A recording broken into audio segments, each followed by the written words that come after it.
Hey guys, welcome to this episode of Connected with Kelly. You know, when I set out to do this show, part of the reason that I wanted to call it Connected with Kelly is because I feel like we're all connected. And especially here in Nashville, it's a small town in a big city. And we went through a lot on Christmas Day, making the national headlines after a bombing rips through 2nd Avenue.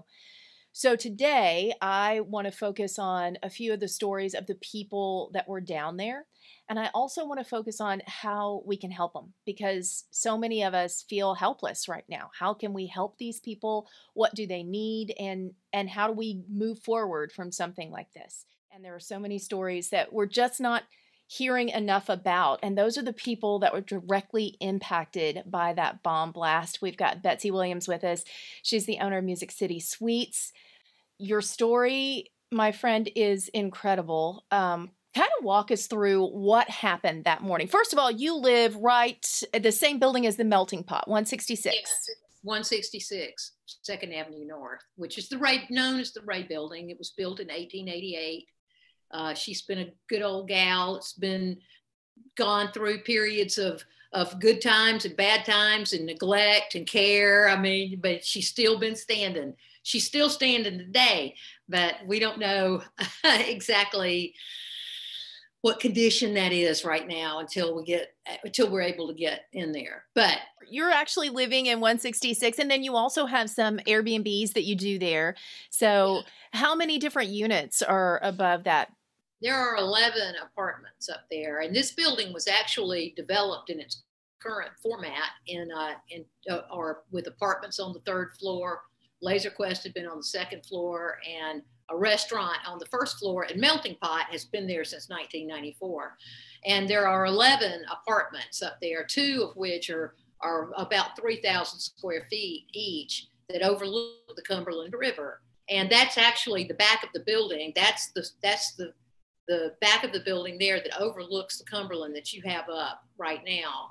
Our units are up there in that very top corner where you see looks like it's cutouts in the building up there above the windows that are laying back. That's part of those 2 units that go all the way across the back of that building. So that morning you're there and you're sleeping. Yeah. So kind of walk us through exactly what happened that morning. We didn't have any guests who were staying in the building, thank goodness. We had 2 who were coming to 2 different apartments on Christmas Day who were scheduled to arrive, but they weren't there yet. And about between 4:30 and 5, we were awakened by what sounded like gunshots. Bam, bam, bam, bam, bam, bam, bam, bam, bam. That was the sort of the pattern of it. It sounded like an automatic weapon, and it was extremely loud. And it happened the first time and woke us up. And, you know, it was Christmas morning, and the night before was Christmas Eve. And as Dickens says, we were making rather merry on Christmas Eve night. And so, we were sound asleep. And it was a little foggy when we were so rudely awakened. And about 10 minutes later or so, it happened again, and we called 911. And we think this was around 5:30.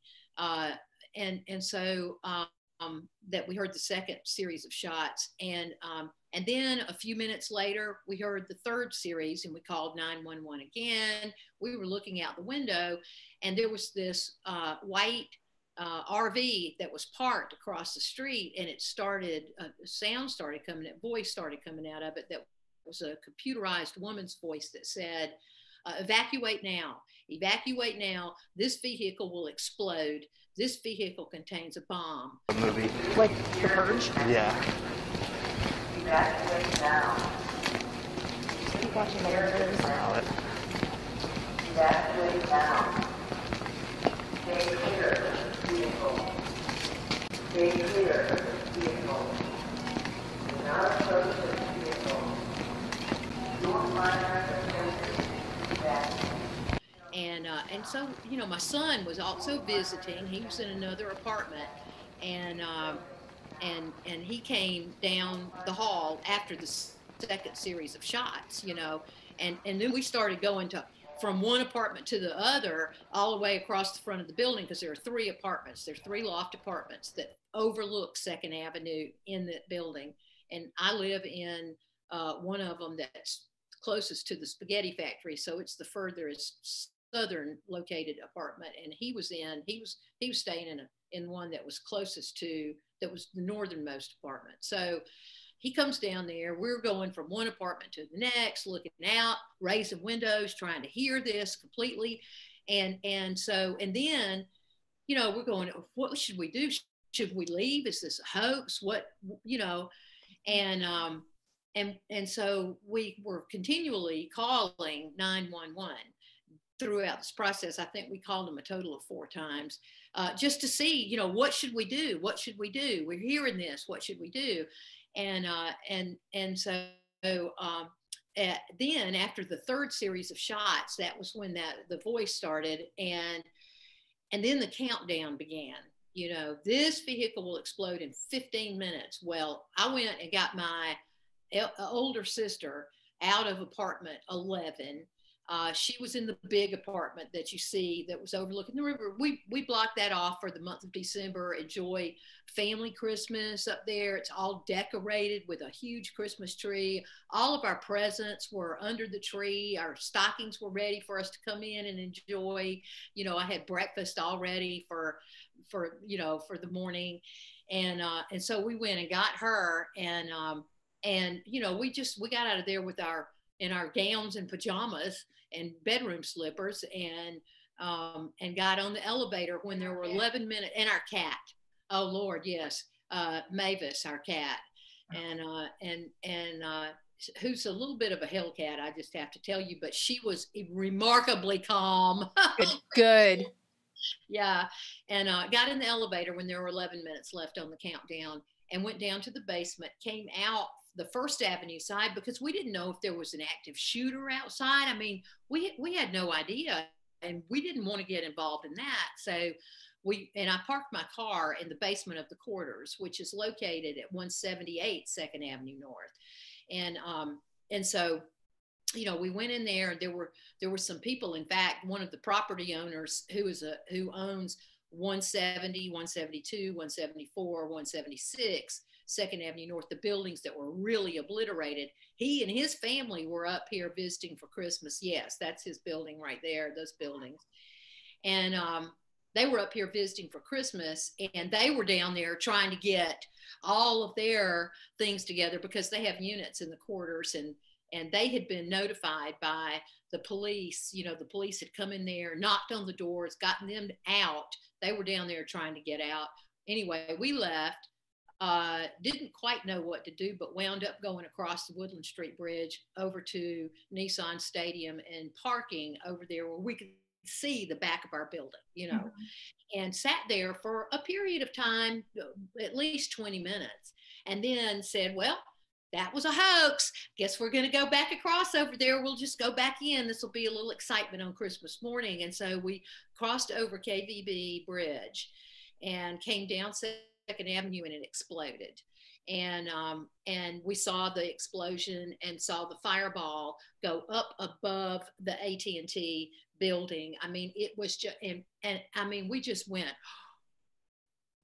and nobody said anything for seconds, because it was unlike anything that I've ever seen. I don't even know what to compare it to.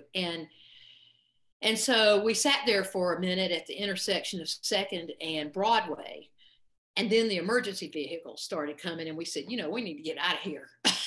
And so we turned onto Broadway to the right, and then headed to the river, and then turned on First Avenue back, going toward our building. And that's how I got those pictures. We drove up the street, through the glass, the debris that had all blown out from those buildings. And I stopped the car in front of the back of our building and shot those 2 pictures at 6:34 a.m. And so it was like 4 minutes at that picture there, like 4 minutes after the blast. And I want to point out something, because we had come out of that door that's to the right of Rodizio's awning, Yeah, that door right there. That's the one that we had exited out of. And that's actually the door to our trash room. And the windows above that building are Radizio's windows. The melting pot, the window that you see there to the left of Radizio's awning is the melting pot window, which is completely gone. It's blown out below. This one on the basement level, on the street level. Yeah. That's melting pot. The windows above are Radizio's windows. And the windows above that, it looks like it's a 4-story building. It's a 3-story building from Second Avenue side with a basement. Right. From First Avenue, it's 4 stories. So when you look up on the story above that, where the windows are laying back, tilted back, that was Laser Quest space. And they had those windows covered with wood. And that's why they're just laid back there. They are intact. Is what it looks like here, because that plywood saved them. You know, the force of everything poured through that building after the bomb, and Melting Pot and Radizio each have video from their security cameras inside that show all this, that are pretty incredible, that are on their Facebook pages, that if anybody wants to see that, they could see it. And so it just poured through, like you could see on Radizio's video, the glass just flying through their building. And it looked like a 200-mile-an-hour wind coming through there. And it only lasted a few seconds, and then it stopped. And so, but I want you to know, when I took that picture at 6:34 a.m. after that blast, my Christmas tree, I could see it up there. It was a big Christmas tree with about 10,000 lights on it. No kidding.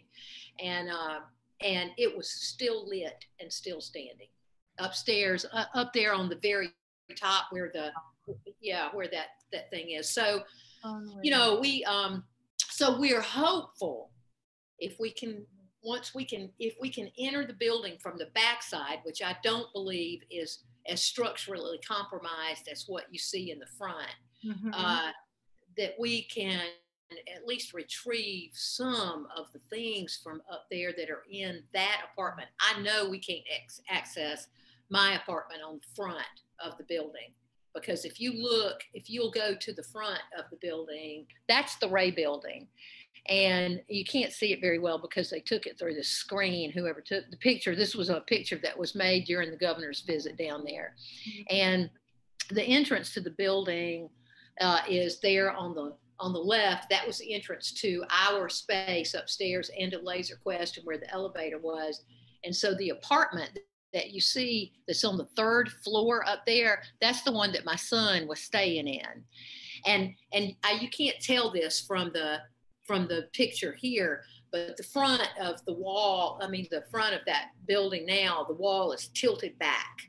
It's tilted back like this, and there's a hole on that side of where apartment 1 was. And, you know, when you zoom in on that, and it's a little grainy to see, but when you zoom in on the lofts up there, you can see the floors where the lofts were, which are connected to the wall, which makes that a structural issue for sure. But, you know, we've had so many design firms and engineering firms who have offered services for coming in there and doing structural assessments, and you know, and they want to do it with sensitivity and to be able to salvage whatever we can save from the fronts of those buildings, particularly further down the street, like at the spaghetti factory and even the Ray building. I don't know. I'm just going to be the eternal optimist here and say we're going to be able to salvage that, at least a portion of the front of that building. You know, it's important. It's important to retain these things. I don't know. I know. We're resilient. We're going to do it. We are going to do it. We're going to do it on 2nd Avenue. We got strong people down there. We got strong leadership. We're just Tom Turner with the Nashville Downtown Partnership, the Nashville Chamber, Ralph Schultz and the team over there. And I'm a little prejudiced about that because I actually work part-time with the Partnership 2020 program, which is the funding arm for economic development for Nashville and is an important element But so we have so many strong partners here who can make something really great occur and bring this back, certainly to mitigate the damage that's been done and do some things that maybe will be better than they were. Don't know. Looking at these pictures, it's unbelievable for somebody just sitting at home. I'm in Franklin and I'm watching this and our mouths were just wide open and couldn't believe what was happening. And the fact that you've lived through this now, I guess my first question is, how are you? Mentally, how are you? Well, I'm a little gobsmacked. I'm a little frazzled. I'm just trying to make lists, and thank goodness for Kim, my spouse, and my family, my brother who lives in Savannah, and he's the majority owner in the property, and he is also so optimistic, and he says, I am really excited about the opportunity that we're going to have to make this better, to improve this whole thing, to make this better. We're going to have good partners. We're going to do this. It's going to be a good thing. And that's, how else are you supposed to look at it? Yeah. And I also want to say that beyond the partners with the design firms and those things, the staff at the Vanderbilt Children's Hospital has contributed funds. They have been so supportive. That's where Kim works. And they have just been great. We've had reaches out from Woodmont Church in Franklin, and these are places we aren't members of Woodmont and Long Hollow, and so but you wanted to know how I feel. I'm sorry because I get waylaid. I'm sort of I am conflicted about how I feel about the person who did Mr. Warner, who did this, because, one part of me, I'm just mad as hell. And the other part of me is, thank God he did not want to kill people. He obviously didn't. It was not his intent to kill, to take lives. He's put out warning out there of about an hour and a half, at least an hour and a half before the bomb exploded. So he gave time, and we didn't hear, we were already down, because the last countdown we heard when we got out on the street after coming down the elevator, there were 8 minutes left. And we were going, oh, okay, well, this is going to happen. And then, so we didn't hear the eerie, Petula Clark song of Downtown being played. But so there are those things about him. We've lost our home, our belongings. We got out with our lives, with our cat, with, in belongings, while many of them can't be replaced. My mother's crystal, my piano chair that my aunt, who's been deceased for years, gave me. All those kinds of things.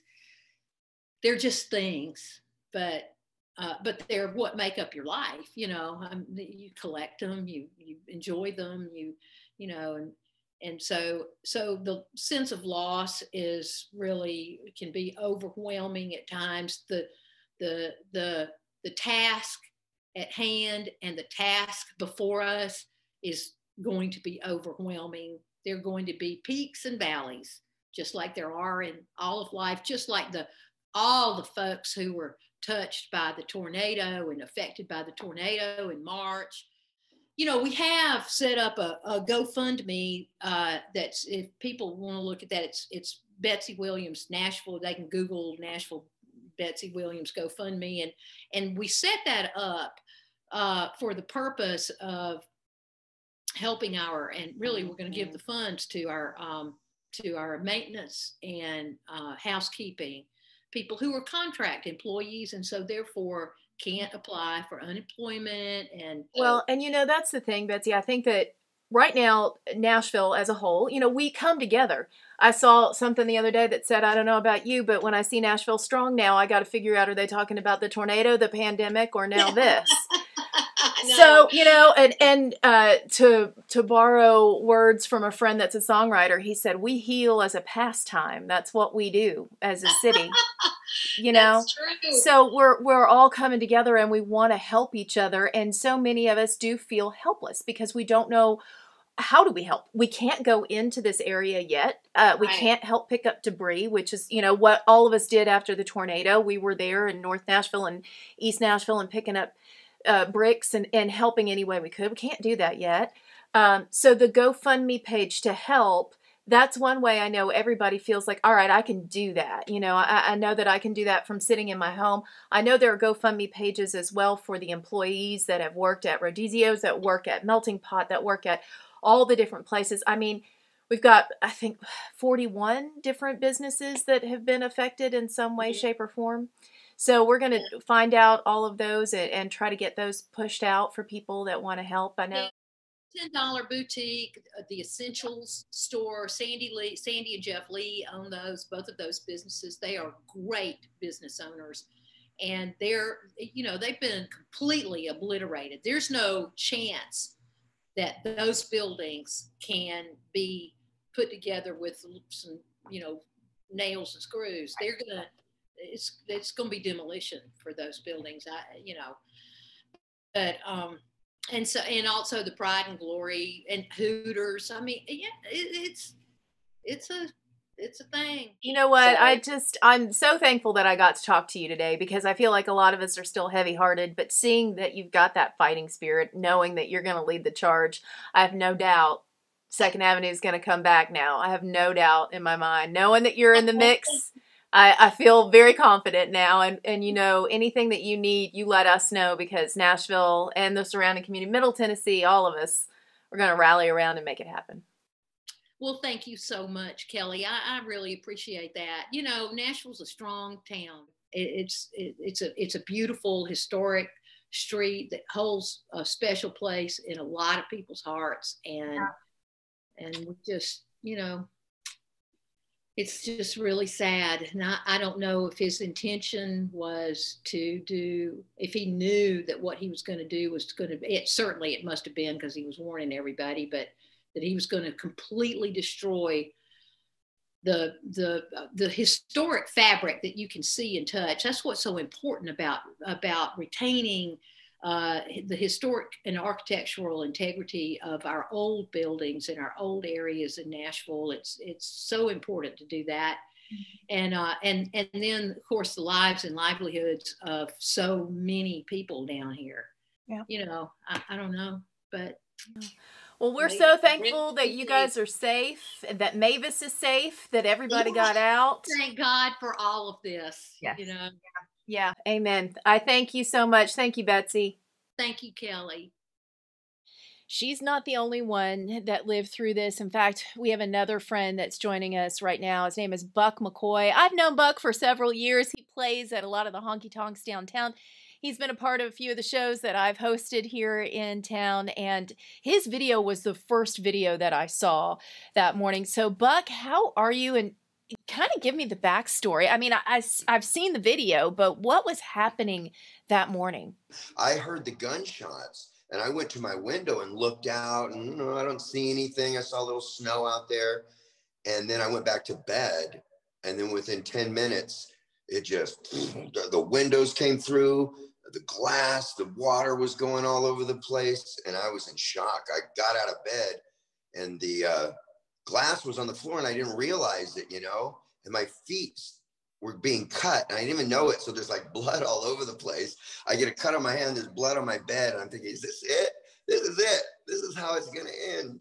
So back up just a little bit. Tell us where you are, because I'm trying to piece all of this together for people that are watching that are, trying to figure out logistically, where was your place? I live on the second floor just above the old spaghetti factory. So I look out over 2nd Avenue, and like I said, I heard those gunshots. I went into my bed, and then I heard a second round of gunshots, but I didn't get up because I was tired. And thank God I didn't, but I heard some kind of that voice of something. I couldn't recognize what the person was saying. And later I learned it was the recording that was going on, but it wasn't loud enough that I could understand what she was saying. Then when the explosion hit, I was probably maybe 5 to 6 car lengths away from where he parked, because he could have parked in front of my place, but there was a car there. So he found an open space there to park. And then what happened in front of like those other places, like where the liquor store is just complete devastation. The buildings will never be able to be recovered because of the age and everything. They're not going to be able to, we have to tear those. And those are so historic, they've been around for 150 years. So of course I had to just grab my camera and say, look, might be the last things I see. So I just started rolling, and it was just crazy. I went downstairs, and when I walked down through the lobby, it was the doors, the windows were gone. There was brick, there was wood. I had to climb over stuff to get it to the street. And then when I got to the street, it was a total war zone. There were 2 cars fully engulfed, trees, debris, smoke, fire, those noises of people screaming and all that stuff I ended up putting on there that showed exactly what the feeling was. And I was thinking, you know what, maybe I'm capturing something that could help in the long run. Maybe something I tape will be able to be used. The worst part is the people were coming out and they had shocked looks on their faces. And one lady had her dog, and I realized, yes, I've got to get my cat. So I run back in, like they say, don't ever go back into a burning building. But my cat is in there, so I go in there and I'm yelling for her and calling her, and I see she jumps over. And at that point, the firemen show up during the stairwell there. And he's yelling at me, get out of here. I said, I've got to get my cat.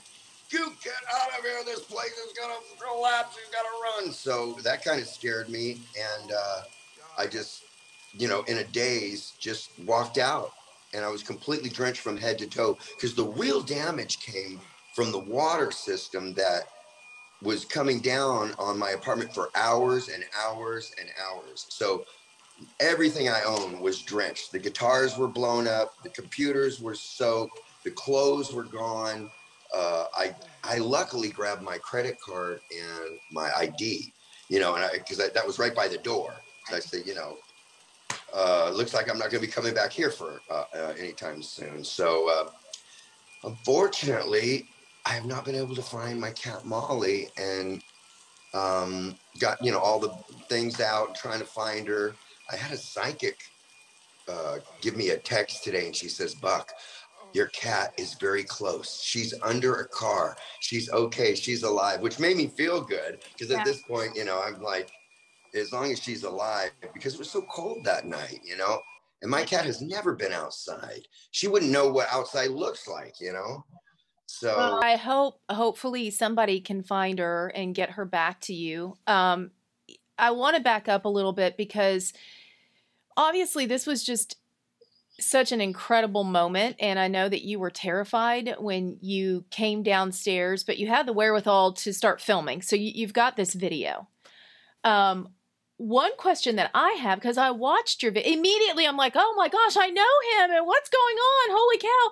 And so I watch your video, and when you come out, you hear these people that are obviously screaming, and then at one point you turn, and it seemed like there was a secondary explosion. Was that a car? And then I hear you say an expletive, which I would have said too. So what was that? Was that a car that had gas? Do you have any idea what that secondary little explosion was? Yeah, that's my guess, because I was filming and I saw the car and it was engulfed, and I was turning the camera a little bit, and then that boom hits, and I look over, and this puff of smoke comes from the top of the car.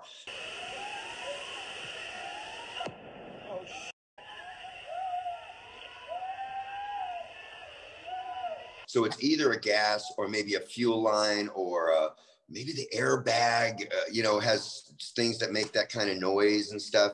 But that was a popping sound that was going on quite a bit when I was upstairs filming too. I could hear pop, pop, and things. And I was just I was thinking, is this happening everywhere? Like, is this in New York? Is this 9/11? Is this happening all over the city? And I think that if that car would have been closer, it could have been burned more. It's weird because some cars were just not even completely damaged. The one across the street looked fine, but then the other one was weird. It didn't seem to make any sense. So I'm trying to make sense of it now. I'm looking at the pictures now. Obviously, you're not allowed back in your place. We have no idea what the extent of the damage truly is. How can people help you? And I think that's what, I talked earlier to our friend Betsy Williams that's down there. There's this overwhelming sense of Nashville wants to help. We're the volunteer state for, Tennessee, and that's what we do. So how can people help you? Is there a GoFundMe page that people have set up for you? And what do you need right now? Well, yeah, my friends, the Birds that live at 505, just about a mile, half a mile from where I used to live, took me in, got me dry clothes and everything like that. And then she was the one that set up this GoFundMe on my Facebook page, because I really have never done anything like that. I don't know how it works, but they were willing to help me, and it's really been a blessing. People have been putting stuff in there. Nashville, this is what I love about this town, is that when you need a helping hand, everybody is there to do it. They're not selfish. And I've gotten calls from so many different musicians, from owners, Rupel Sanderson and his wife, Brenda, who own the clubs down there that I work for. He's like, go over and start buying clothes, Buck, and just put it on my bill, and I was like, thank you guys. Because I really had nothing. I had a shirt and shoes and also Brad Paisley reached out to me and said, I would like to get you a guitar because I know that you're going to want to go back to work. And I heard all your guitars were broken. So yesterday he calls me and we had a little, like a 30-minute chat. And he was just, I just love the way everybody was looking out for me. And so, the GoFundMe page and maybe getting Brad to give me a guitar, which is, on Thursday, I didn't know Brad Paisley. And then now today, after all this and things, I'm sitting there having a conversation with him, and he's just, delightful about, how we're talking about music and other things like that. And so it's changed my life. I think like I'm this close to not being here. So it's like, maybe I have a new purpose, maybe I have that song I need to sing, or that thing that I need to write, or something, that I really just, I feel like it, the world is totally brand new to me. And if I was meant to go, boy, that would have been one heck of a way to go out, just like, but I feel like maybe there's a reason I made it through and I survived. Absolutely. Absolutely. There's a lot that needs to be finished in the book of Buck McCoy. So you're going to write that song. And we're going to hear it for sure. I do want to ask you, in talking to our friend earlier, Betsy, she said, I feel so conflicted about the person that did this. And, she expressed the fact that she's mad as hell because of what happened, but also thankful that there was enough advanced warning.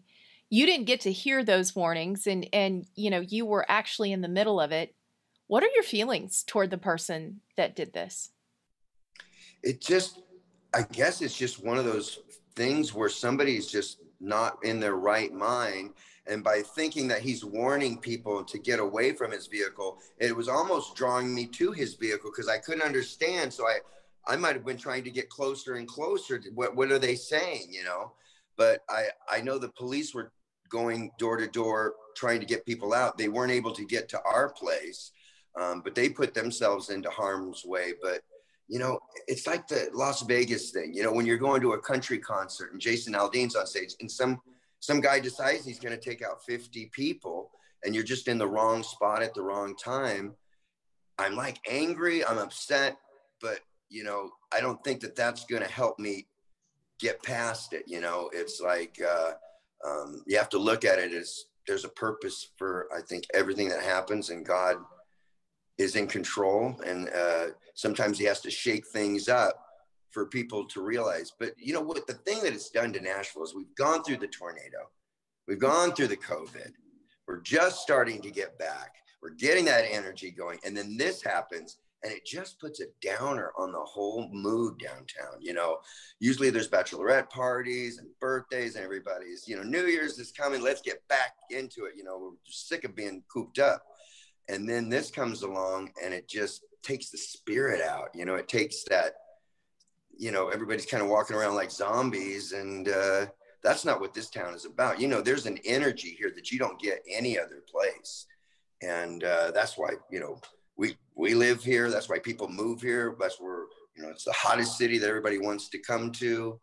But I think it's going to take a little while. We will get past it, and it will be raging. I think we're sitting on a gold mine down there in Nashville. I think people are ready to get out when everybody gets vaccinated. Everybody, you know, we take care of the older people and make sure that they're taken care of.